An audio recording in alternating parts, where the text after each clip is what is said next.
Hello everyone, my name is Jihun, your fellow classmate. I will be presenting to you why knowing the audience and self will elevate your chance of becoming a more competent communicator. Now I'll bring you my PowerPoint as a title, Mapping the Unknown. I know that many of you guys are wondering, what does unknown have to do with becoming a more competent communicator? And I'll say everything. Now I will be explaining to you what those unknowns are, and we'll explore each one of them in more detail later in this PowerPoint. First unknown is the audience. We're going to call it an X.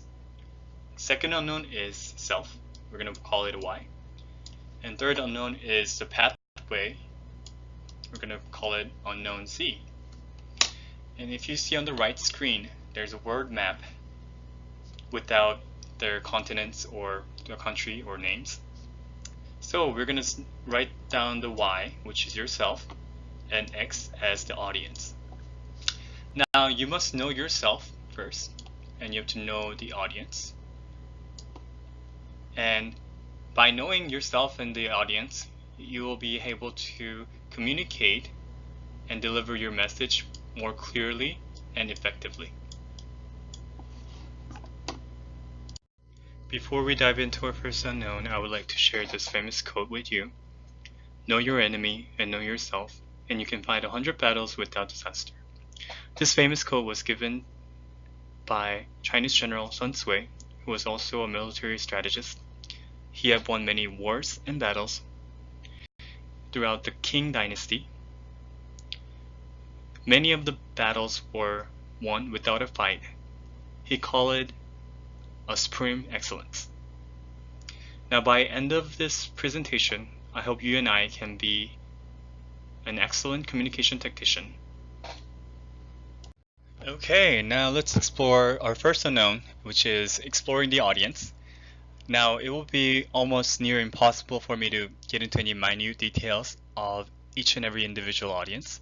However, I have arbitrarily decided to select 4 subcategories, which would generalize some audience that you will be exposed to when you're giving your speech. So first category that I chose was cultural background, which could be belief, values, and where they were born. Second, sex, could be male or female. Third, age group, could be kindergarten, teenager, young adults, adult, and senior. And also lastly, number of audience. Depending on small, medium to large, your voice and your tone would also change. So first of all, depending on your cultural background or the audience cultural background, there are some languages that you might have to avoid using, or gestures you might have to avoid using. And there's other values that you might have to compromise with the audience. And for sex, depending on male or female, their values and their view on things could be judgmental, and they have their own opinions, and you would also have to respect that when you're giving your speech. And depending on their age group, their point of interest is different, and their vocabs and languages that you're more prone to use, you might have to change to fit their age gap. Lastly, again, the number of audience, depending on if it's small group, you might have to speak in a more fine, lower tone. You don't have to speak as loud. If it's large number of audience, you might have to speak out and project yourself and catch your point across. Just as important as identifying what and who the audience is, it's just as important to know how the audience view you. So before starting any communication or before you deliver your message, you might want to see yourself in the mirror and identify what makes you you and what the audience doesn't know. You might have to reiterate what your major is, what your job is, what your background is. Only introduce them if it's beneficial to you when delivering your message. Piggybacking from our previous slide, I would like to explore unknown 2 now. And our unknown 2 is exploring self. Now, I divided our subcategories into 3 different categories. First is identifying the previous point and exploring the audience and apply them to yourself. Second, identify your strength. Third, identify your weakness. Now, I don't know if you guys are aware that, or still fresh in your memory, our Communication 101 class on the textbook, Chapter 2, talks about self and perception. Now, this is just that. So, way you identify yourself and way other people identify you might be different.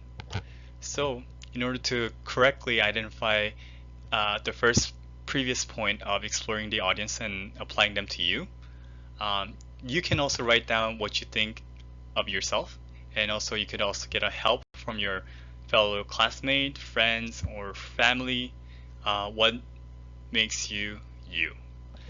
And by doing that, they will be able to identify your strength and weaknesses, and you will be able to identify your own strength and your weaknesses.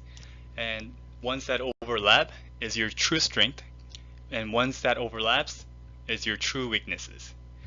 Now, when giving speeches, a lot of the time, people stutter or use repetitive word such as or so or and you might want to reduce and refrain from using the same phrase over and over unless it's part of your thesis statement. Now, you want to extrapolate your strength. What I mean by that is if you have a good voice, if you have a really strong point and you're able to deliver that at a comfort, make that your foundation. And try to just stay on topic and build on top of your strength, and you will be able to deliver the message better and more clearly. Yes, delivering the message clearly and is all good, but how do we do so? Now, this slide is going to explain how you're going to choose your contents and stay on top of topic. So this is called the triangle of contents. Before we choose our thesis statement, occasionally we might want to see how we're going to select our contents. After exploring our audience and after exploring ourselves, it is easier for us to decide which tone we're going to use and which audience we're expecting, and what is the purpose behind giving this speech or this communication or this persuasive speech that I'm about to give. So in any job interview, you want to prepare yourself properly. So for any questions that the supervisor will ask, or interviewer, or human resource HR would ask you. So by knowing who the HR is going to be and what kind of job you're going for, you have an idea of what they're looking for. And by selectively choosing the contents that would be beneficial for their company, it would be more likely for them to hire you. So you're basically selling yourself. So basically select the best suited tone for the audience and select the best reasoning behind the thesis statement and manage your time and be confident. Now that we have identified our audience and identified ourselves, it's time for our third unknown, which is creating a map from self to the audience. Now, what I mean by creating a map from self to the audience is how you're going to deliver your message most effectively and be able to map out how you're going to do so. So this requires the most time and most effort, and just like example would be forging of a sword. The greatest weapon is made through repetition of anvil and hammering down the metal repetitively. And my personal experience would be creating this project 3. Now, this PowerPoint was ready to go 5 days ago, and I've been on this PowerPoint for 3 days trying to record and be able to deliver the message that I wanted to address. And I have made a lot of stutters and rambling sentences. My voice got faster, louder, quieter. So that is my experience that I felt like I needed more practice. I needed to be a better listener, and I needed to get feedback. I needed to get I needed to be open to criticism, and this slide just talks about that. So first, practice.